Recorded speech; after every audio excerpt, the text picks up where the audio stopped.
So we're going to get started here. So if you can grab your seat as soon as you can. I know there's pizza there, but if you can grab your seat as soon as you can, that'd be fantastic.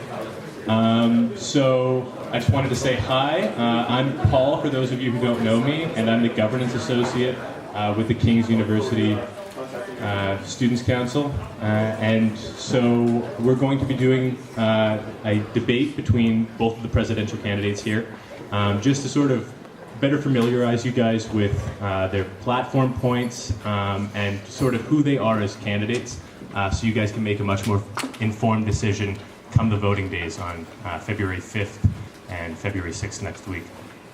So thank you guys for showing your engagement with King Student Politics. That's fantastic. I'm so happy to see all of you here. And before we get into the actual sort of bulk of the debate, we're going to have a brief intro from both of the main campus student council slates from both Team Ocean and Team Pratt Chang. So without further ado, I'm going to invite candidate Enbar Ocean to the stage, and following that we'll have the candidate for VP Danny Chang come up and give a little speech as well. So Ocean, if you want to come on up. Mic or no mic? What's better? Natural voice? Natural. Yeah, let's do natural voice. So, hi guys, my name's Ocean. My dad's a surfer, so he couldn't get enough of the ocean. So he grabbed that name. I pretty much, I don't have a lot of time. I don't want to make your night too long, but I really do want to get into the content of what I want to bring to USC, and then how I want to help you guys. I'll be honest. Last year, I wasn't aware of how much influence the USC can have on your experience, and I really do want to make it clear that being a student that took a fair bit of courses here at King's, and then here on, and took advantage of the services that you guys offer.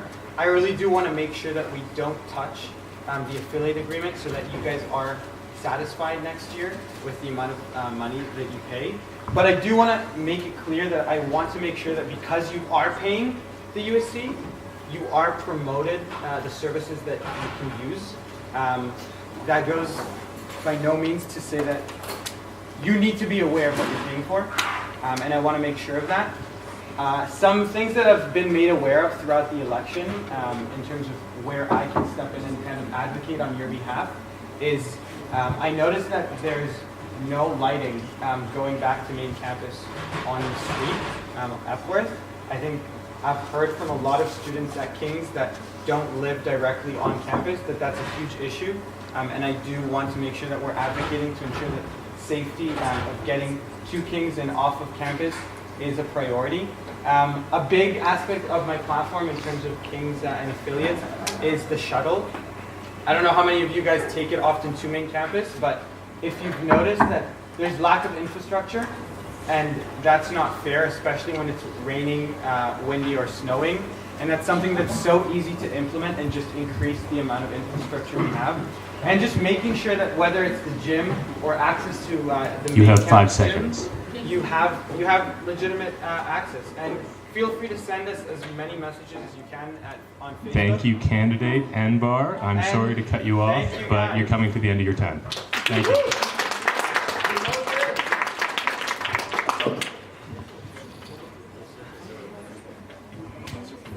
Hi everyone, my name is Danny Chang and I'm running to be your next USC Vice President. Apologies that my running mate Mitch couldn't be here. He's currently at the Social Science Council meeting. So first I just want to say, look, Mitch and I recognize when it comes to certain topics on this campus, we are not the experts. When it comes to empowering the affiliates, again, we never want to be there to speak on your behalf. I think one of the biggest things that we've been stressing over these past 2 weeks is listening to students and being able to understand that moving forward, we're able to recognize these issues and then use the resources that the USC does have and to be able to empower the affiliates. So actually one of the conversations that we were having with one of the representatives from Huron actually was the fact that, you know what, when we talk about all the services that the USC provides, when we're talking about conversations around mental health services as well, all of these conversations only happen on main campus. And what about the students at the affiliates? What about students who need these accessible resources on the front line, where they're going to school, where they are all the time? And for us, you know what, being main campus students, it's hard for us to be able to just go in and say this is what, you know, HBK students want. And so moving forward, we want to ensure that, you know, we recognize we're not the experts on certain topics, and we want to empower all of you and your representatives.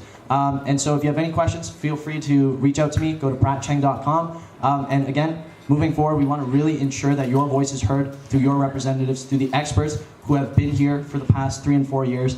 And we want to continue doing that through the USC. Thank you. So thank you to both slates for coming out here tonight. Means a lot. And yeah, so I would definitely encourage each of you to make sure that you follow both of these campaigns more closely as we move up to the end of this elections period here. So with that out of the way, we'll be moving into a brief 2-minute intro from both of the candidates. Just so both of the candidates know, and I should have made this clear to both of the USC slates, I will give you 2 taps at 1:15, 2 taps at 1:30, 2 taps at 1:50, and then I will be cutting both of you off at 2 should you get there. So going to my right as a random selection here, I'm going to give candidate Rodrigues the floor first.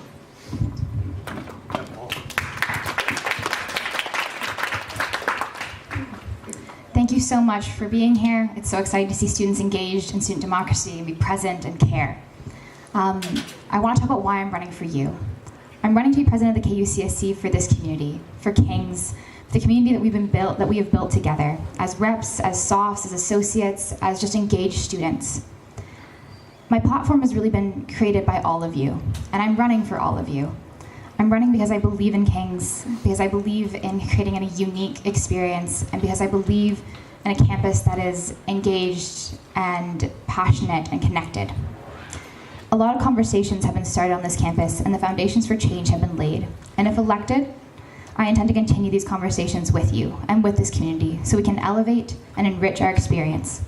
I decided as president, above all else, I would want to work for a campus that is interested in education, advocacy, and empowerment. These are the 3 central ideas to everything I do and everything I have done these last 3 years. This is the role of Students' Council, and I believe that the role of Student Council is to empower all of us. And I believe that I've empowered a lot of you. And I would like to continue to do so, whether that be as your president or as another student on this campus.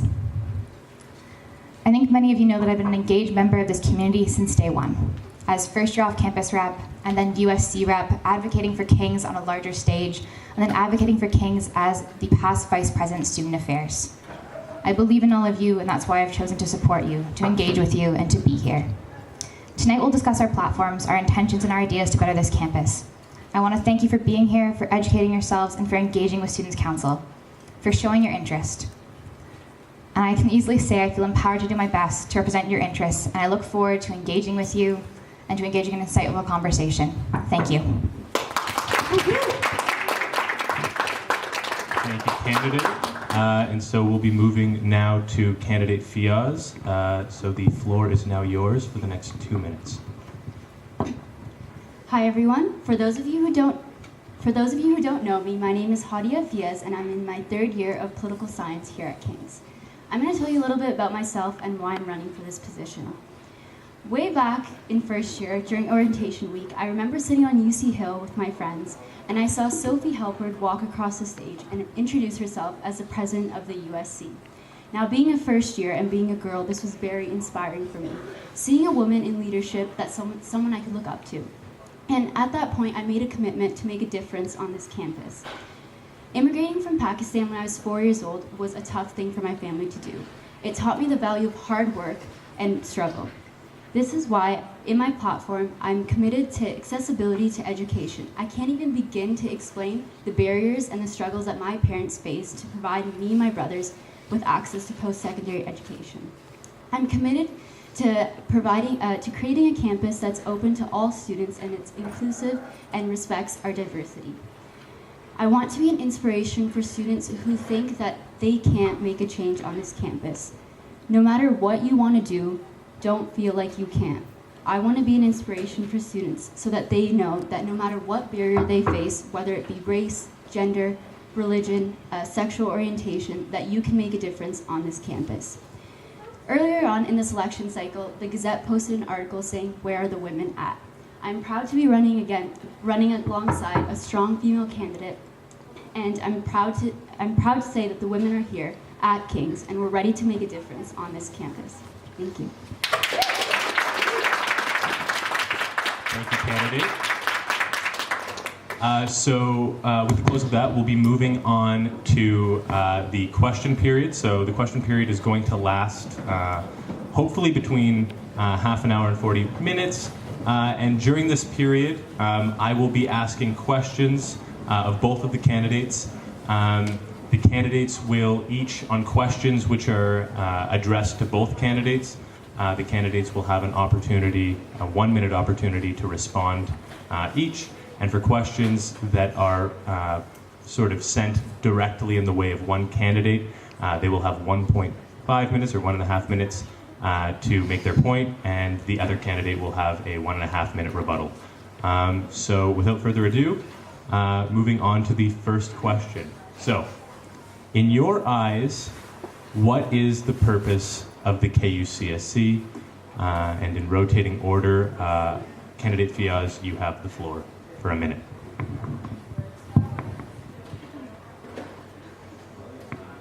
Thank you.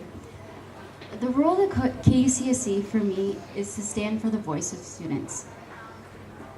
It's simple. That's it. To advocate for the student voice, to make the student experience here at King's the best that it can be for all students, to represent a diverse set of values and principles, and put on events that cater to the needs of all students at King's. We need to advocate for student issues. There's so many things that students face on this campus, and the KUCSC needs to stand up for those values. Thank you. Thank you, candidate. And for the next minute, candidate Rodrigues, you will have the floor. Hadia and I probably share similar views on this. I believe that the purpose of the KUCSC is to represent students, to foster students' education, to empower them, to make sure that they feel ready to leave King's as well. Because as much as I've loved being here, and in truth, partly ended up here by accident, I also know we're going to eventually leave. And I want everyone to feel prepared and ready for that change. And I want them to feel like they develop the skills here to take on the world, even though we're from a small school, a small, very connected school. I also believe it's to be constantly reflective, to figure out what the best programming is, to ask students to be available, to be present.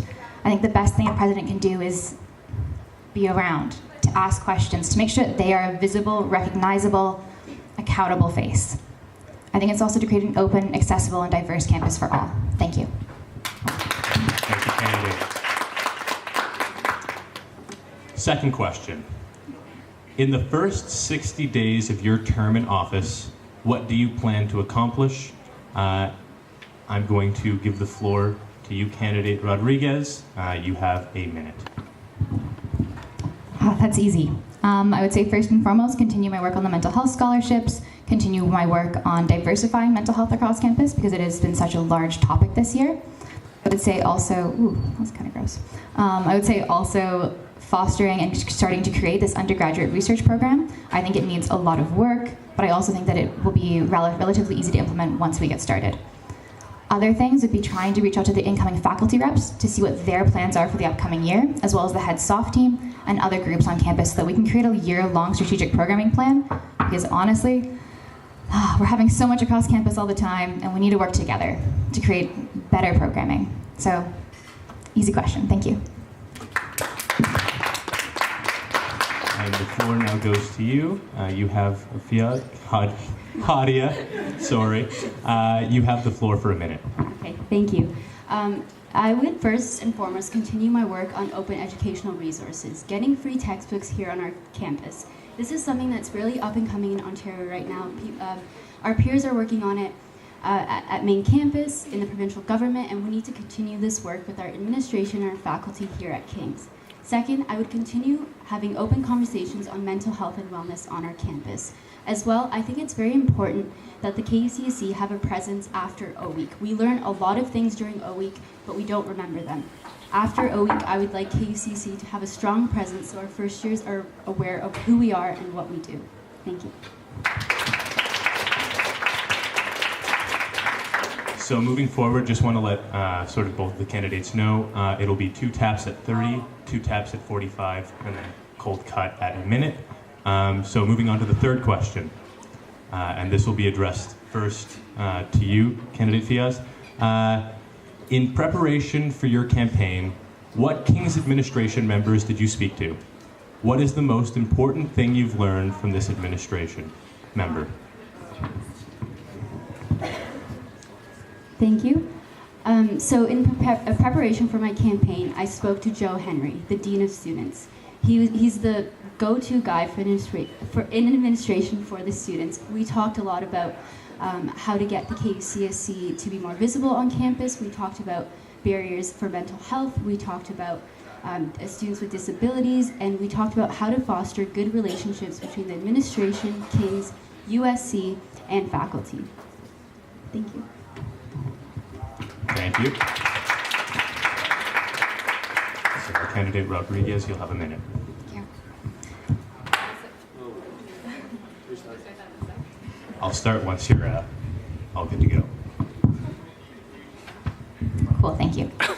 I also spoke to Joe Henry, Dean of Students. We also talked about very similar things. I had him read over my entire platform, go through what he thought was plausible. We agreed on almost everything, in all honesty. I also spoke to Dan Konings, who is a big advocate for mental health and has been helping me create and implement this mental health scholarship that would follow my re-election or my reinstatement in office. I also spoke to Doreen about how to better implement first-year off-campus students, how to better work with residents, and how to better work with SOFs. So I really tried to go across campus and speak to as many faculty as possible. And I, of course, have talked to my profs as well about ideas that they had for campus. But really, I focused on students. Joe Henry was a great start, especially to talk about accessibility and feasibility. But a lot of my campaign is always focused on how do I talk to students and what do students need. Thank you. Thank you. Moving on to the fifth question. Now more than ever, and before I continue, this will be directed at candidate Rodrigues. Now more than ever, the pursuit of an accessible campus is at the forefront of advocacy initiatives. Olivia, what is your vision for the accessibility workshops that you mentioned in your platform, and how do you plan on implementing them? Great, thank you. So my vision for the accessibility workshops involve the accessibility rep, including the disability studies department, as well as just putting out a regular casting call to any and all students to attend. The idea behind this is that as many voices as possible are needed to actually figure out how to create an accessibility checklist, how to make sure that every event on the KUCSC campus is accessible. I know that accessibility in the past has really been overlooked and undervalued. And I want to make sure that every upcoming event is accessible without any need to call in, without any need to check, without any worry that it won't be. I want you to know if you go to King's, you can go to this event. So the idea behind the workshops is different roundtable groups talking about what do we need to do to create an accessible campus. And I've tried to do that this year in my role as VPSA as well. Thank you. Thank you. So, candidate Fiaz, you will now have 1.5 minutes to make your rebuttal. I'm going to say that it will be a rebuttal. You can ask open-ended questions, but sort of keep it to sort of a response. Thank you. I think this is a great idea. I had a similar platform point on my platform, and it was getting events to be accessible at King's. This is something that me and Olivia agree on. Events should be accessible to all students. No one should feel that they shouldn't be able to come to events. And I think that this is a good initiative that should be on our campus. Thank you.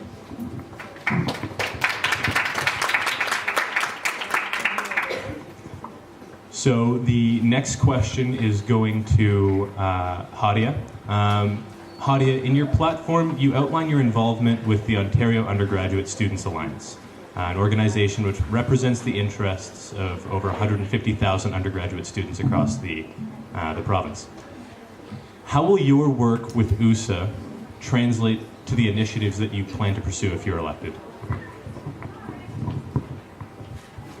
Thank you. So at USA, we learn to edit, draft, and debate policy papers. We learn to advocate for the student voices for all the Western students, not just King's students.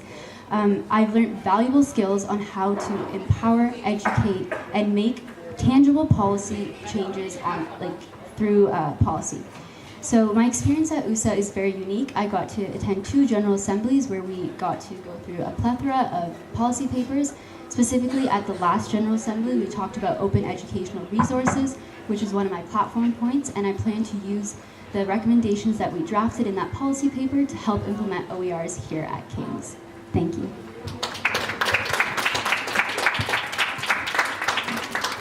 Candidate Rodrigues, you have the floor for a minute and a half. I first and foremost want to congratulate Hadia on going to USA. It's a really wonderful experience, and I'm glad you got to have it. I think that though it's a wonderful experience, one of the differences between Hadia and I is I've been able to do a lot of the work on campus already, and that's simply because I've held a position that's allowed me to do so.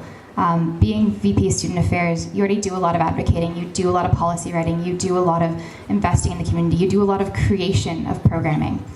And I think that though I love USA and would love to go one day, I've gotten to sort of do a lot of that work already here at King's.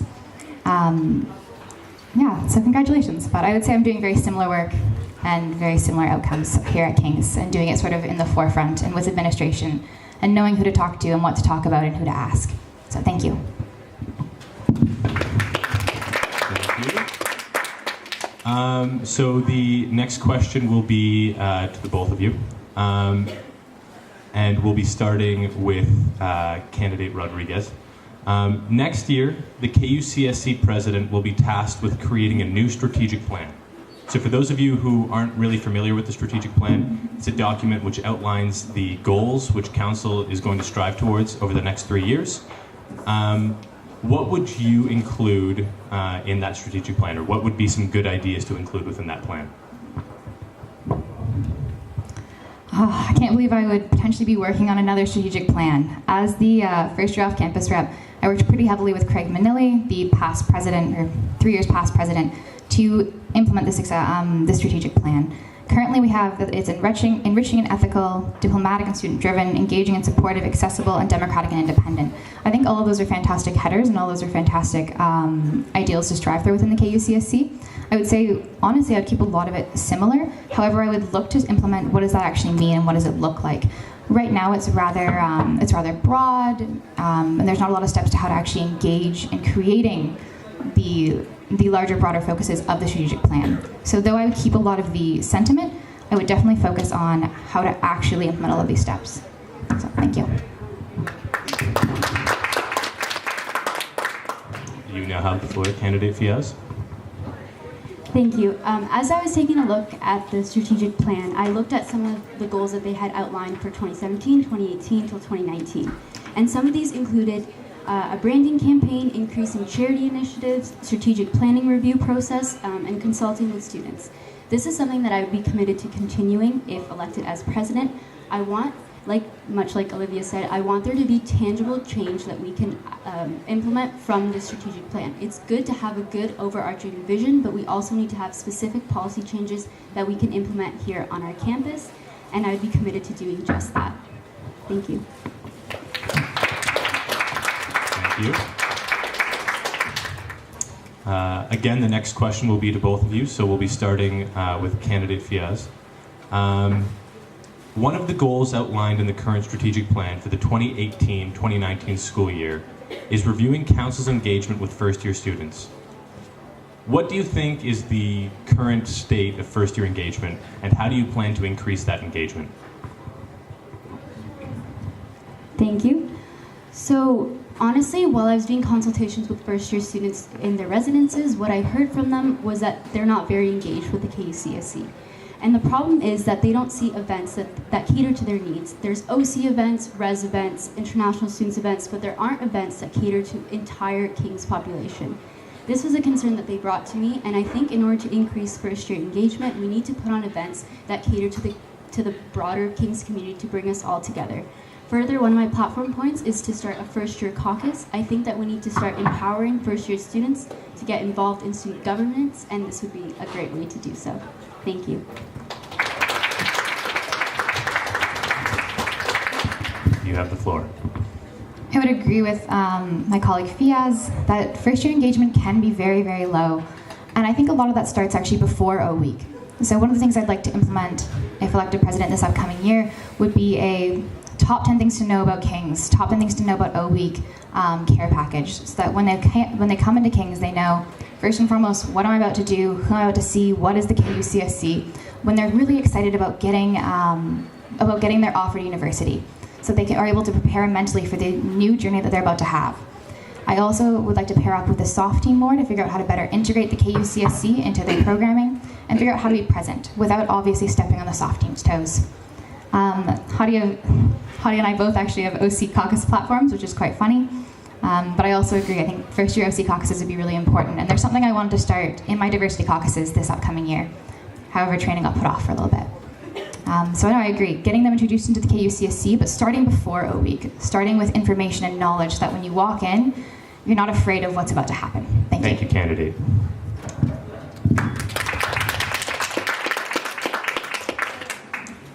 So moving on to the next question, and this question is to both of you again, and we'll be starting this time with candidate Rodrigues. The club system is something that the KUCSC has traditionally struggled with.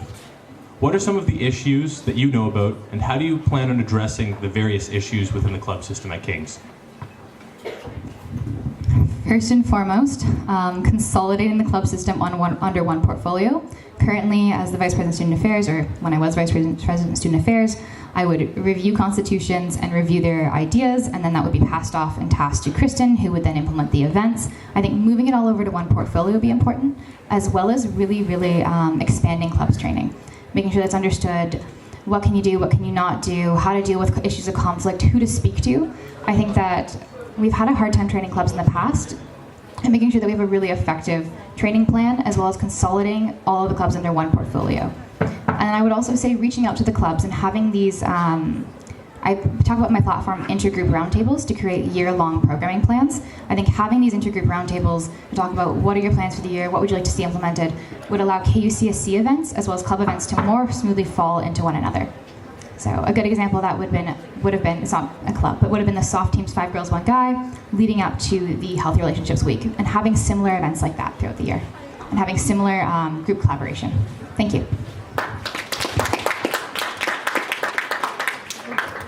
You have the floor for a minute. Thank you. So in creating my platform, I actually met with a lot of executives from clubs, and we hashed out a lot of problems that they have with the club system. So I'll start with clubs training. We need to make this to cater the needs of what the executives want to see. They said that the training wasn't specific enough, and they need to understand how the KUCSC works better so that we can work with them. Second is a standardized election voting system. Currently, every club has their own voting system. It doesn't work properly, and I want to implement an online standardized system that everyone would follow. Further, Clubs Week is something that the executives of certain clubs that I met with wanted more support for. They also wanted more collaboration to ensure that their events got greater turnout, and I think these 3 points would be great to increase support for clubs. Thank you.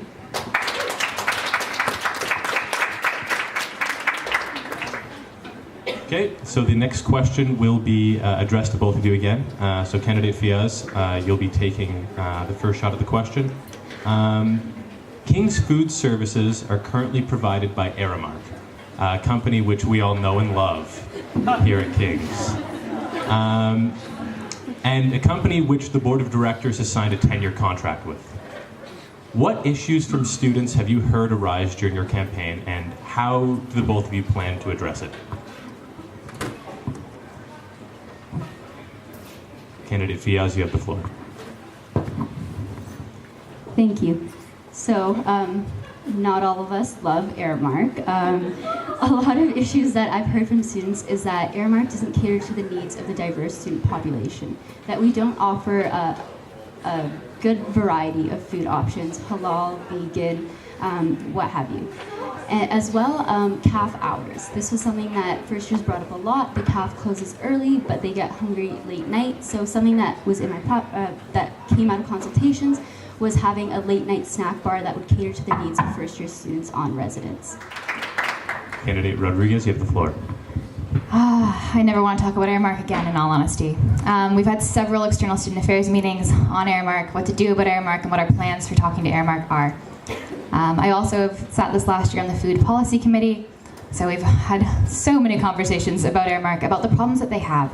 I think that they are also aware of the fact that there isn't enough choice, that the CAF isn't open late enough, that only the grill is open on weekends, that there isn't enough vegetarian, vegan, halal, and other dietary restrictions options. Something I would like to do, regardless if I'm elected president or not, is when I come back into office as VPSA, be able to talk with Louisa and have a meeting with Louisa about the things that I think she needs to do and implement and change. I would also like to be able to meet with the Residence Council and have a co-meeting with them with Louisa, as well as get the Joe Henry, the Dean of Students, into an external student affairs meeting to talk about these are the issues our constituents are having that we are able to represent and able to talk about. So what are the plans that come out of that? I think a lot more conversation. I think a lot more letter writing, a lot more drafting, and pairing with the KURJ, King's Residence Council, Thank you, candidate. and others. Your time has expired.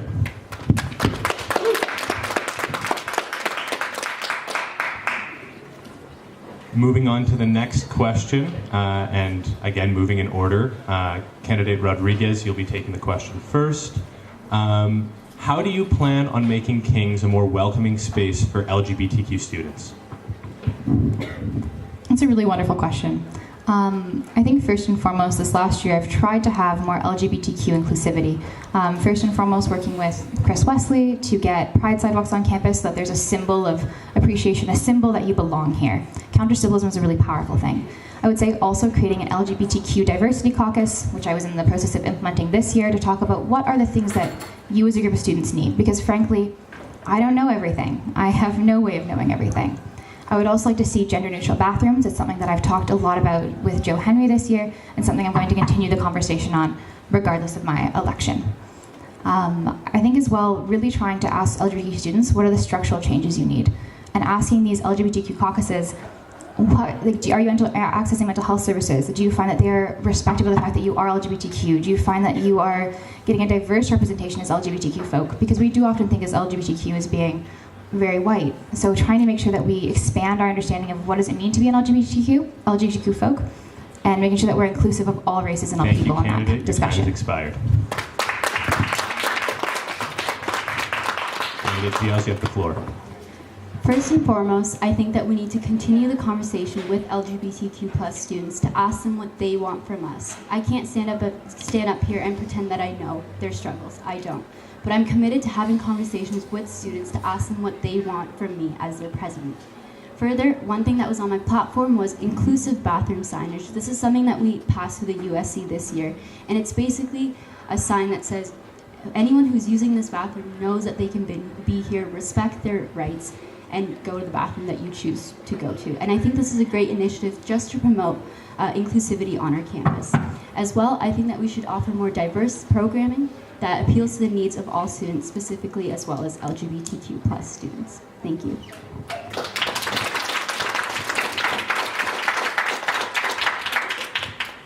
So the next question here will be, again, addressed to both candidates. So candidate Fiaz, you'll start with the floor. Having nearly finished the second year of this strategic plan, do you believe that 2016-17's and 2017-18's councils have adequately achieved the goals set out in the plan?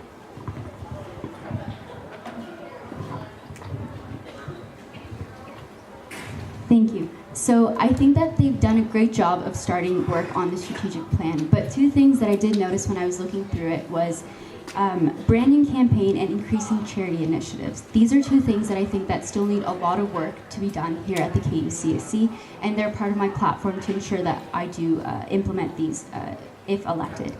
As well, I think that they've honestly done a great job in getting started, but there's a lot more work that needs to be done, and I hope to continue to do that work if elected as your president.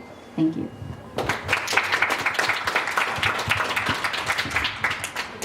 You have the floor. Thank you.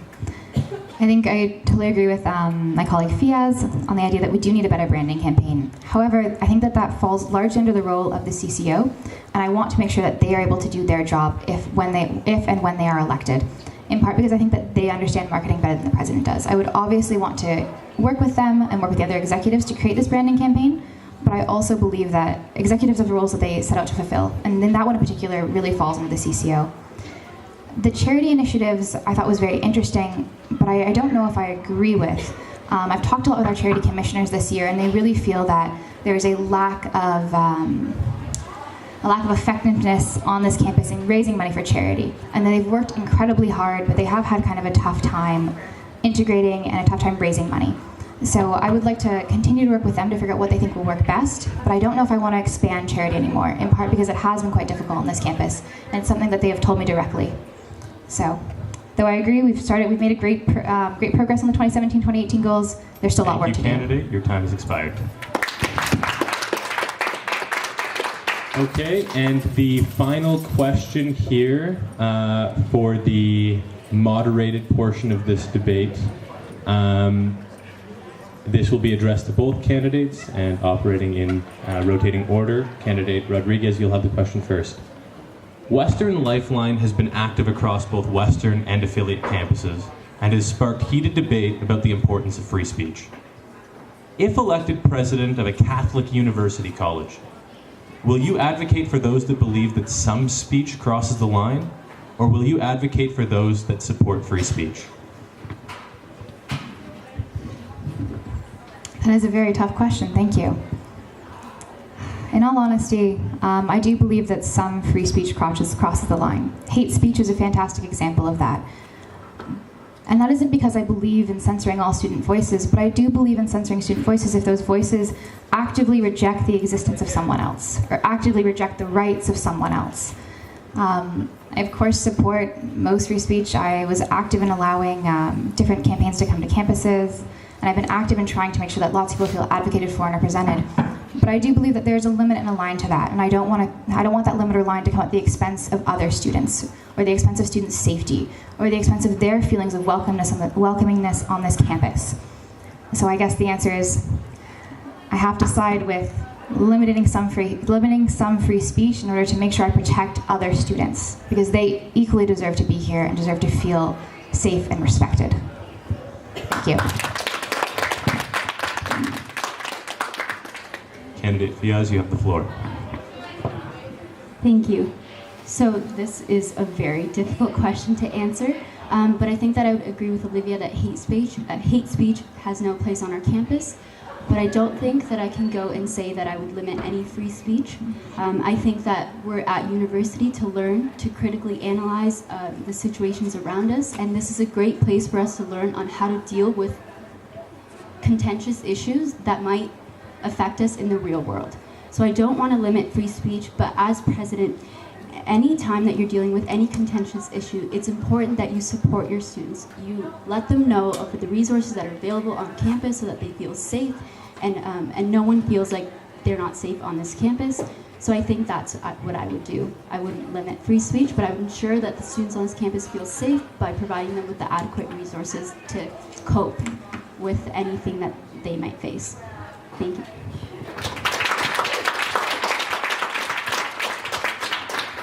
All right, thank you to both candidates for your responses to the questions. And at this point in the debate, we will be opening up questions to the floor. So I'm going to be fielding questions from each of you. If you're looking to ask a question, you can ask a question either directly to a candidate or to both candidates. Just make sure that you sort of indicate that when you're asking. So without further ado, ask away. This question is directed for Olivia. I'm just wondering, you mentioned a lot about diversity in your platform and whatnot, but I'm only noticing it says the commitment to diversity. I'm just wondering what exactly that would include. So my platform actually outlines a lot of ways in which I want to implement diversity on campus. One of those ways is through indigenizing campus further, so introducing Indigenous curriculum itinerary in order to into first-year classes so that all students are well-versed on Indigenous issues on this campus. I also talk about diversity caucuses again, because they have been in the process of becoming a thing this year. And I think I recognize a lot that I am unable to speak for all students, hence the diversity caucuses, hence the place to field the questions. I've also tried to introduce international integration. I've had different posters translated into Mandarin so that students who do not speak English as their first language are able to access those posters and able to access information about this election, because they're often a group that's overlooked. So I'd say, yes, commitment to diversity, but also specific platform points in order to address that diversity, including LGBTQ representation, more understanding across our counseling services of diverse student needs and diverse student interests. So I'd say lots of platform points. Check them out. Thank you, candidate. Candidate Fiaz, you will have 1.5 minutes to rebut if you choose to rebut. Okay. So questions from the audience? Hadia, you spoke about how first-year participation is very low, and people have actually said that they don't have events that have a larger participation and they can't mix with a large group of people. As first-year residence rep, I worked with the OC reps this past year under the leadership of Olivia to create a social event during Christmas to make sure that all first years, SOCs and RAs are invited and they came. So we had a pretty big turnout. So would you say there are other factors, and how can you compensate for those other factors that people don't participate in these events? Candidate, you have the floor. Thank you for your question, Nishta. That's great that you guys started these events to get more students out. But when I did my residence visits and I talked to international students, OC students, on resident students, they still indicated that there was a lack of a big event that brought the entire campus together, not just King's, but as well as HBK. And if elected, that's something that I want to work on, working with the leadership of HBK to put on a big event that caters to all affiliate students as well as King's students. Thank you. Candidate Rodrigues, you have 1.5 minutes if you choose. Sure, why not? As I just said, we've worked on trying to do different first-year events this year, and I would say turnout's been fine on some, hasn't been fine on others. I think that's something that needs to be kind of implemented, and something that Nishta and I have been in the process of creating is a survey across campus to reach all first-year students to ask what kind of programming they would like, why don't they attend events, what would make events more easy to attend. And I think, again, trying to get students before they enter campus, trying to get students when they're excited and when they've just opened their package and they know that they're now accepted to university, trying to get them there and say, here are the things you can do on this campus, here are the things that you can look forward to. I think that's a good place to start with trying to get first year engagement up, because then you don't have any time to feel scared. You have all the time to feel excited, to know what's coming. So I think that would help get first year participation up, as well as this survey that we're currently working on.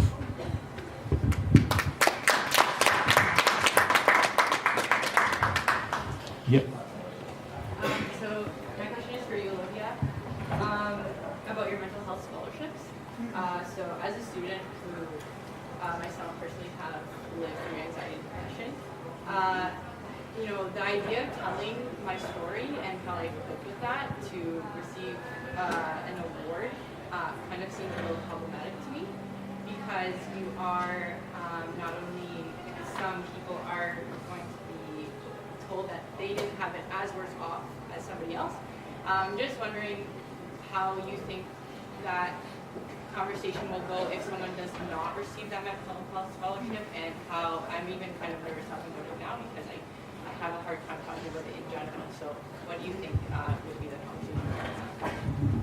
Well, I am sorry to hear that you had a hard time with it. That obviously wasn't my intention. So I've worked collaboratively with Jack.org, the biggest mental health organization on this campus, as well as with different wellness commissioners and so on and so forth, to kind of talk about what would this look like. And I think the most important thing would be for students who do apply and who do not receive an award under bursary, to get the counseling that they need, to be able to reach out and say, hey, I know you applied to this, here's some counseling resources, we want to make sure that you're feeling safe and comfortable after this. But I think a large part of this mental health scholarship, it's really an award, but mental health award, is to recognize and validate mental health across campus. So make it so that it isn't something that has any stigma attached. Make it something that isn't something that you feel overwhelmed to talk about, which I know some students still will, of course, and they obviously do not have to apply. But for students who do feel comfortable sharing and who do feel that they want to speak to their experiences, that is an option for them. And it's really about validating mental health, creating a community that supports and surrounds mental health, and recognizing the validity of struggles. I think that is a powerful, powerful thing across campus. And I would say to students who feel uncomfortable applying, also I would connect resources in the application to it so that it's not an overwhelming process. So I hope that answered your question a little bit.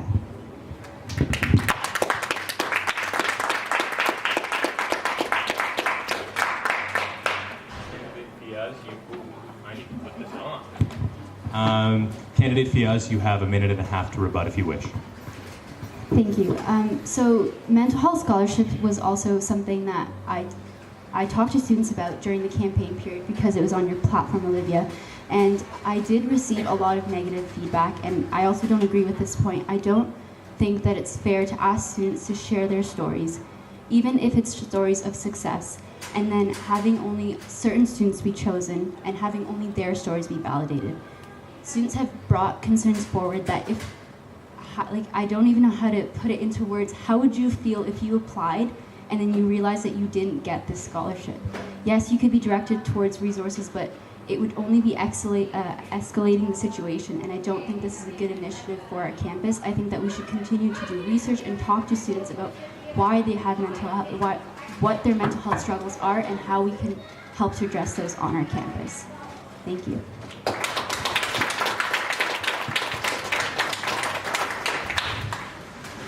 Ocean? So oftentimes fostering a good relationship with the USC will, almost help further the initiatives that King students would like to see come into reality. And I was wondering, A, how would you see yourself fostering that relationship? And B, if you had to choose one initiative to truly prioritize in terms of collaborating with the USC to bring into fruition, what would it be? Yes. So collaboration with the USC is obviously important. You guys are a wonderful ally. I would say one of the I have a page on my platform that says USC initiatives I support. I would say the USC initiative I support the most is actually one of Hadia's platform ones as well, is the open educational resources. I think that's something that requires collaboration across councils, requires collaboration with alumni, and requires a more thorough understanding of how to implement this. And I think the USC is part of that. But I would also say that a lot of my initiatives are very Kings focused and Kings based. I'm someone who's been very passionate about Kings and the Kings community, and that is of course no offense to the USC. But I'm very passionate about the Kings community, so a lot of my platform points focus on things that are unique to Kings, things that could only come to Kings, things that would put Kings, not Kings first, but have Kings-centric goals. So the undergraduate research funding is really for Kings. The alumni partnerships is for Kings, and that's not because I don't appreciate collaboratively, but my biggest platform points really are, they're for Kings and Kings students. Thank you though.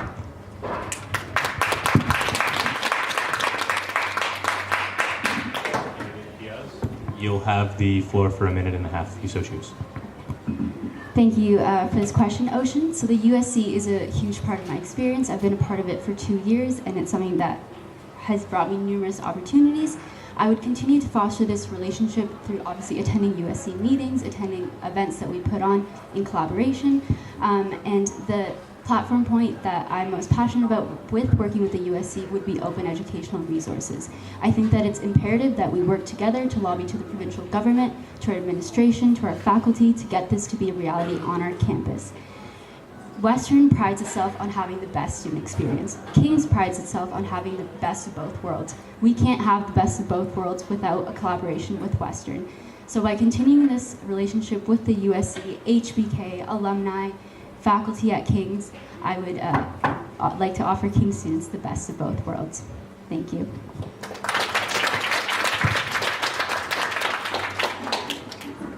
I'm going to recognize the question at the back. Yeah, if you want to come to the front even, and I can bring the microphone over, or just really belt her out. Okay. Hadia, yes. Question to you regarding mental health. On your platform, like your only mental health initiative was the Men for Mental Health initiative, and I'm just really wondering that because you mentioned that the mental health scholarship was not really validating everyone's experiences, but your Men for Mental Health initiative only values men's experience. And mental health is a huge, huge topic, of course, so it's important for you to like recognize certain intersections of mental health. So I think, and what are your initiatives towards everybody make sure that your mental health things are like accessible and intersectional for everybody? Thank you for your question. So of course, mental health is not an issue that is solely for men. It is for everyone on this campus. I'm committed to having conversations with all students surrounding mental health. The Men for Mental Health was an initiative that I put on there because when I was talking to Joe Henry, what we found was that King's has a 50-50 enrollment rate in terms of female and male, but we have a 70-30 split in terms of who accesses these resources. 70 being female, 30 being male. Now this was an issue that I saw, and I think that it's a huge problem. Men should be able to open up about their mental health struggles and get the same opportunity to access those resources.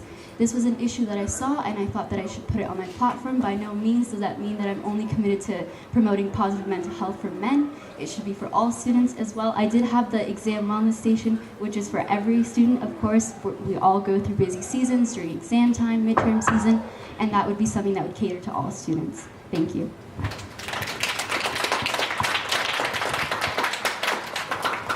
Candidate Rodrigues, you have a minute and a half if you so choose. So something I would really like to see implemented in this upcoming year is having more diverse training for counselors at King's, so that they're able to deal with questions or deal with topics of being racialized or topics of being Indigenous on a campus that has some negative histories.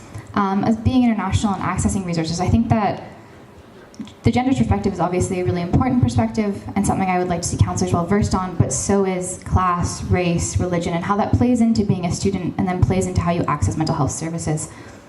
I think that other initiatives that I would love to support and probably would support the VPSA in doing more so is also expanding our dimensions and understanding of mental health and what that looks like.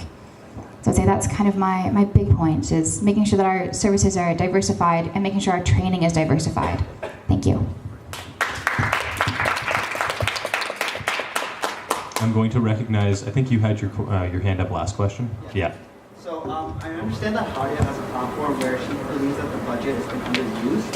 And so my question to you guys is, for afterwards, when we graduate, how can we use that budget space that we have in order for students to be able to find an internship, to connect with their alumni? And how exactly would you guys go about it? Because there's a lot of talk about how we want to connect with our alumni and all that good stuff, but how exactly we're going to do that action plan in the first coming year? Before I have a response, that was addressed to both candidates, Yes, if I'm that was correct. addressed to both candidates. Okay, great. So operating in rotational order, candidate Fiaz, you'll have the floor for a minute and a half. Thank you for your question, Edwin. So in my previous capacity as the executive assistant to the president, I got the opportunity to sit on the alumni board. And here I was able to foster and strengthen relationships with our alumni. Our alumni are an eager network. They want to get involved within the lives of students. They just don't know how. I would love to bring them on campus to get them to talk to students more about their experiences and how they got their jobs, as well as connect students to them to see if they can have any opportunities for them in their workplace. I think it's important that we utilize our alumni network. We don't really connect with them as much, but I would love to continue to foster those relationships and strengthen them so that students can have opportunities for the future. Thank you.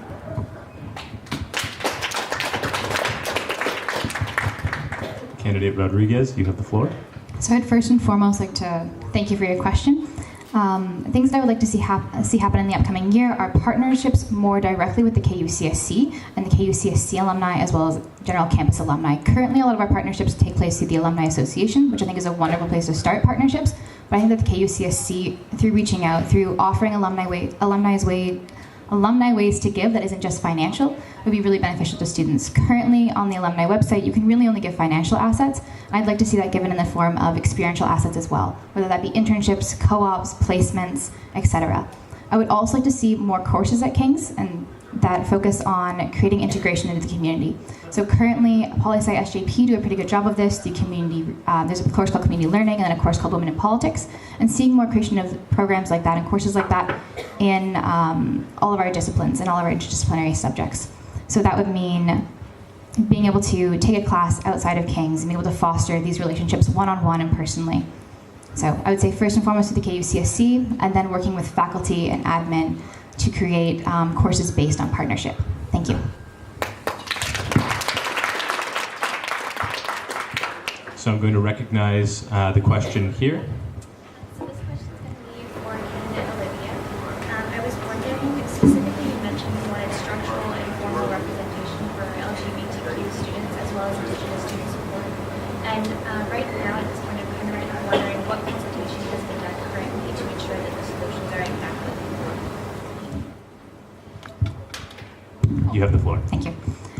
So first and foremost, implementing these LGBTQ caucuses would be a place where I could actually ask students what they would like to see and what they would like to have done. So that's really a lot of the formal structure. I would also say it's sort of generally understood across campuses that gender neutral bathrooms and bathroom accessibility is a big issue and big topic. I would say I don't need to do consultation for that because it's very much understood. But for all other outreach initiatives, I would love to do more consultation with students through the implementation of diversity caucuses.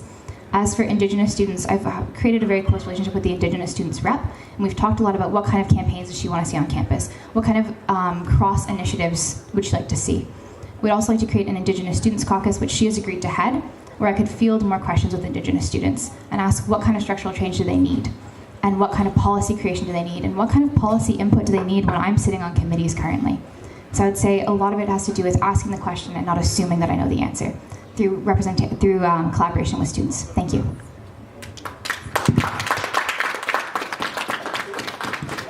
Candidate Fiaz, you'll have a minute and a half to rebut if you choose. Okay. Leo, I know you've been itching to ask a question back there, so fire away. What, if any, environmental initiatives do you have on your platforms? And possibly who were they inspired by? That's addressed to both. Yep. So candidate Rodrigues, you'll have the floor first.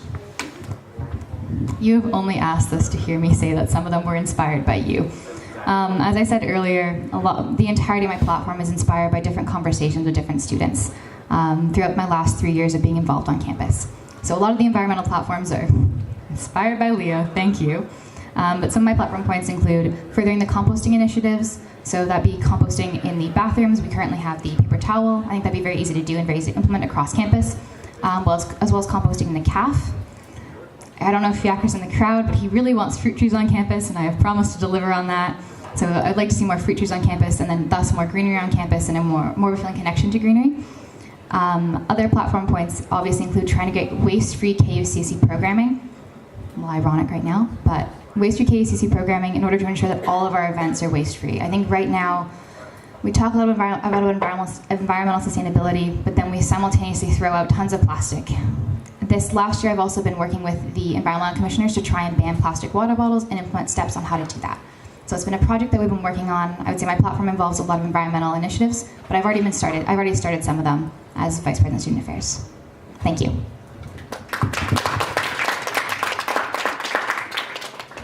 You have the floor. Thank you. So thank you for your question, Leo. The platform point that I have in relation to environmental sustainability is the phasing out of plastic water bottles here on our campus. This was inspired through conversations with our students as well as further research that I did across Ontario universities, specifically McMaster. So this is something that I want to get going at King's, and it'll start off as a pledge. A pledge that the KUCSC will be a plastic water bottle free zone. Our office, our events, and then extending this offer to administration to make their events and their offices plastic water bottle free, and working with the Thames Market to eventually phase out plastic water bottles here on our campus. But not only phasing them out, because then what I found through my research is that sales in pop and juice rise, and that's not healthy. So providing a healthy alternative for plastic water bottles. Thank you.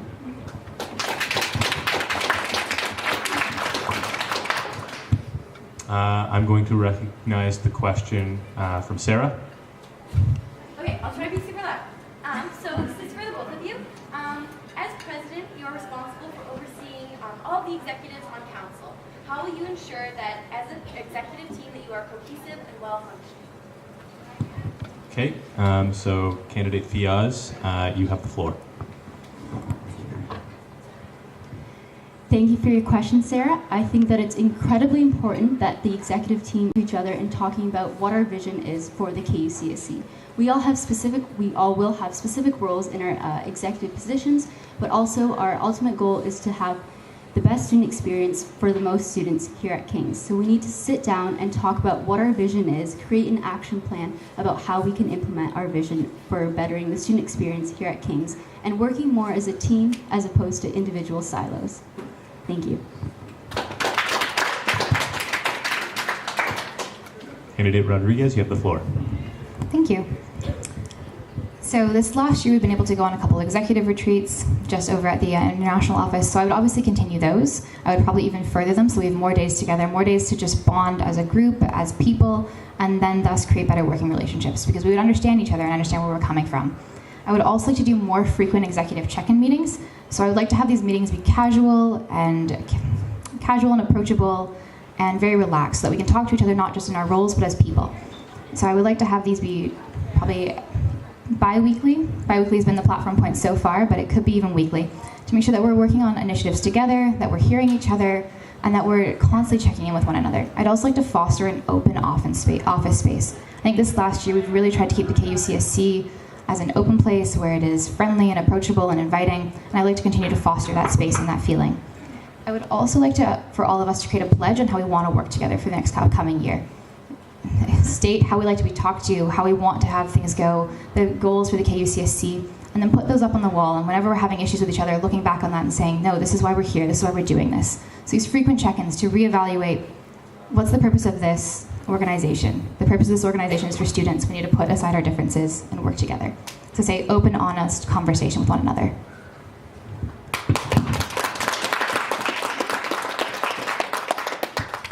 I'm going to recognize the question here. My question is I came in this January and when I moved in, okay, If you'd like the microphone, you can take it. Sorry about that. I came in this January and I came in during the move-in day, and also I came when we were asked to come during the time we were specified, and there was not a lot of help provided. I had to move in on my own, and my residence manager was the person who helped me, and we were told that we'll have people like students helping me out and helping us out, and I came here specifically to ask that question because there were a lot of us who faced this problem. Also, another question is, what would you do to make students who come in January feel a little better, because we didn't exactly have a good orientation and we were pretty much confused for the first week we were here. So that's my question to both the candidates. Thank you. Okay, so I believe it's candidate Rodrigues' turn to begin, so you have the floor. First and foremost, I am so sorry to hear that you had a bad move-in. That is truly disappointing on behalf of the school. I would say first and foremost, working with the SOF team, I think that they have often done a lot of the move-ins they've done a lot of the move-ins, and as a SOF, I really enjoyed that process. So I'd say making sure that they're present and aware of who's coming in, what residences they're entering, getting that list from Doreen so that we know which students to greet when they first get here. I think often we kind of just forget that students are coming in January because there's less students, of course. So making sure that these students are invited and welcomed, and that we have a list of who they are, so that we can also reach out to you and say, hey, here are the things that you've missed, here are the things that you should know, such as here's the KUCSC, here's the clubs, here's how to get involved, here's how to get started. So first and foremost, working with Doreen and the SOFs to make sure that you feel welcomed. And to your second question for poor orientation, we should talk more after this, because I would love to hear more about your ideas on how we can have a better orientation. I would say it's kind of been one that we've had a hard time kind of putting together, but trying to make sure that you feel represented and trying to make sure that you feel welcomed is like my main goal. So please talk to me after. I'd love to help fix that problem in the upcoming year. Thank you.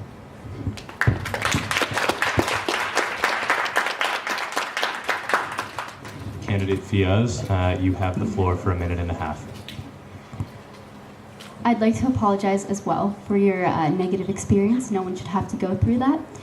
But in order to answer your question, I want to say that I've been talking with the international students rep as well as international students, and something that we've realized is that international students are often get isolated together. As an international students stick together. But something that students were sharing with me was that they come to Canada to meet Canadian students, to get the Canadian experience and to know what it's like to live in a different country. So some solutions that we came up with was after you guys move in, to have events specifically with students who are from here as well as international students, so we can bridge the gap and foster a community that accepts everyone. But yeah, I would also love to chat with you about your ideas on how we can make your experience better. And again, I'm sorry that you had a negative experience. I'm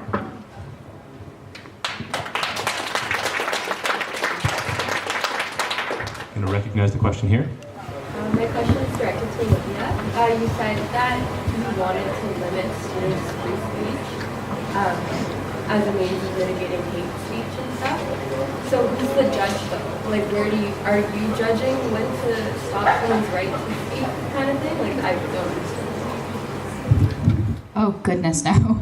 I do not think I am qualified nor capable of figuring out what that line is. I would say, if elected president, working with alumni, working with different groups on campus, working with administration and asking students where they think that line is. I do think that there is obviously a legal definition of what hate speech is, and I would refer to that, and I would hope that we as a committee refer to that. But I don't think it's going to be an issue in the upcoming year. I hope it's not. But I do want to foster a safe space for students. So though I don't have a full plan on how that would work, I think it would be an administrative conversation as well as a faculty conversation. So really looking at people who are more experienced than me to create kind of what these boundaries and what these sets are. So I hope that answered your question. Candidate Fiaz, you have 1.5 minutes to rebut if you so choose. So I don't really know how to answer your question, Naila, because the way that I answered the previous question was that I would not limit free speech. I'll just readdress what I said. I would ensure that all students are aware of the resources that we provide here on campus to ensure that they all feel safe and welcome in our community. Hate speech is never acceptable, but also limiting free speech is also something that we cannot do on a university campus where we're here to learn and critically think about the situations that happen in our world. Thank you. And our final question here is going to be from there at the back. Oh, yeah, the one with the hat on his head. Can I use the microphone? Hell yeah.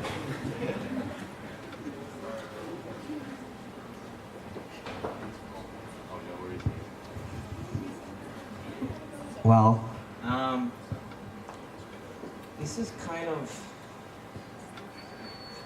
this is from my perspective. By no means does it reflect everybody. I'm in my 3rd year here at King's now. And in these past 2 years, I haven't voted. Sorry. As I was saying, I've been here for 2.5 years now, and I've never voted. I've never voted because I don't think that the KUC can actually do something that influences my experience here. I think there's a lot of things that go into making someone's experience, but I'm not entirely sure if you guys are capable of actually doing anything. It isn't meant to feel... Before you continue, I'd ask that you move to the question at your soonest convenience. Sorry. Why should I vote? What are you guys going to do for me? Okay, so if I could, the microphone back. Thanks. Hadia, you have the floor first.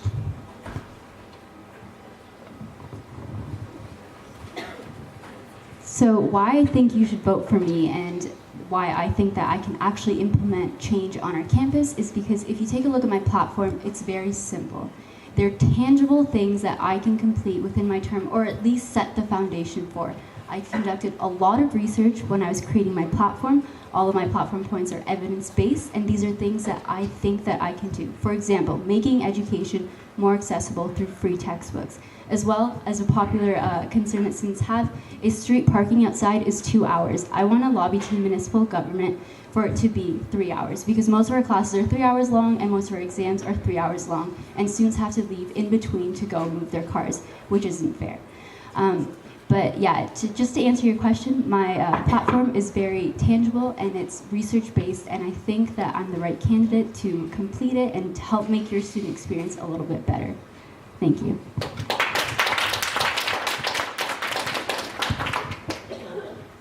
Candidate Rodrigues, you have the floor. I think you should vote, regardless if it's for me or if it's for Hadia. I think you should vote because we spend your student dollars. We are your student union. We are your voice. And you deserve to have a say in what that looks like. I know a lot of things that council does seems like baby steps, and that's unfortunate, but baby steps are better than no steps. And I think empowered students can change the world. And I know that that's like such a fluffy statement, and we're probably all kind of like laughing at it, but I do. I genuinely believe that empowered students can change something, can do something. So I'm sorry you haven't felt like you've been represented before and you haven't wanted to vote. But regardless of who you vote for, vote, because your voice matters, and so does your voice, and picking a candidate matters. And I would say, similar to Hadia, I've got a tangible, effective, well laid out platform. There are tons of steps. It's pretty clear on how I plan to do most things. And if you have any questions on how I plan to do anything, please talk to me after. But regardless, man, vote. You want to care about a community that you exist in. So thank you.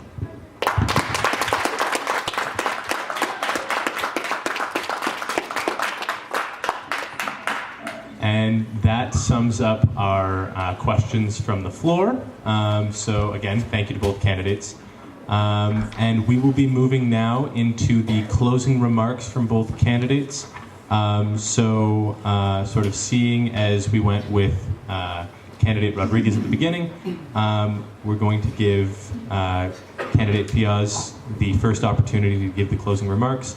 So you'll both have 2 minutes. I'll have 2 taps at 1:30, 2 taps at 1:45, and then at 2 minutes it'll be a close or a cold stop. You have the floor. First and foremost, thank you all for coming out tonight and listening to our platforms and hearing our stories. And if not for that, for the free pizza. My platform is evidence-based and it's tangible, both small and big changes to help enhance your student experience. If elected as president, I will be committed to being as student-facing as possible, ensuring that the student voice is what our student council is advocating for.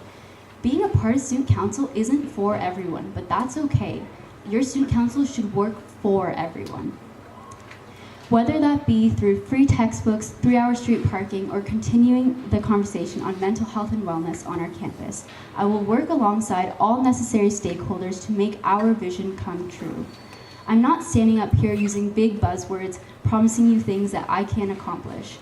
My platform is very tangible, and all I'm promising you is I will work tirelessly to be the leader that you want to be your president of the KUCSC.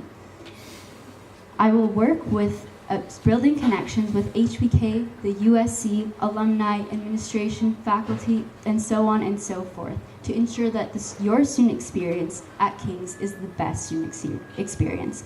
I hope that you believe in my vision and you would vote me in as your next president of the KUCSC. Thank you.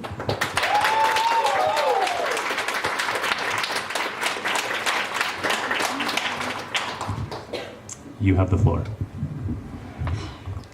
I would also like to thank you all for being here, for engaging in student politics, and for recognizing, even if you're unsure, the importance of your vote, the importance of your voice, the importance of making a stance, regardless of which direction it goes in. I would also like to thank you for the last 3 years, because my platform has come from every single one of you, from your stories, from your concerns, from casual conversation, from classroom visits, from the consultation without needing to do consultation because we've done it the last 3 years together. There's not a single point on this platform that didn't begin with at least one King students. As a leader this last year, I've tried to be empowering and approachable, and I try to care about people not just in their roles, but as people. And I think that's part of empowerment, recognizing the person in the role and letting them foster their own initiatives and their own goals. And I want to continue to help support all of you, whether that is through council, through clubs, through advocacy, through outreach, through being part of a present Kings community.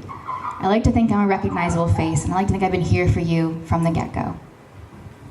So when you vote on February 5th and 6th, I challenge you to vote for a candidate you think will best represent your interests and the Kings community, our community. We're truly lucky to be part of this campus, and we deserve a president that will serve and create for our unique interests. I hope you all agree that I am the candidate for this, and I will continue to educate myself and this community, advocate for and with this community, and empower this community to be the best version of itself. I have a platform that is tangible, practical, that is laid out, that is clear, that supports the USC and HBK, but that focuses on the idea that we have something special here at Kings. And I'm ready to implement goals, I'm ready to implement steps to make it even more special, even more important. So thank you all for listening. Ask me any questions after. Thanks.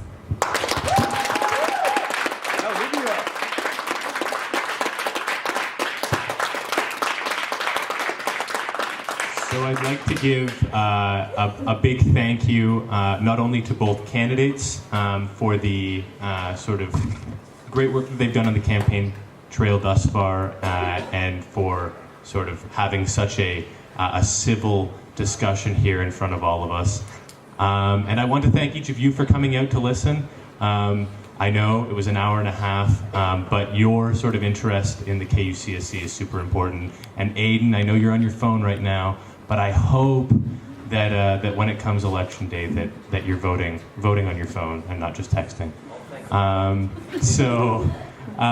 Again, thank you all for coming out, and have a great evening.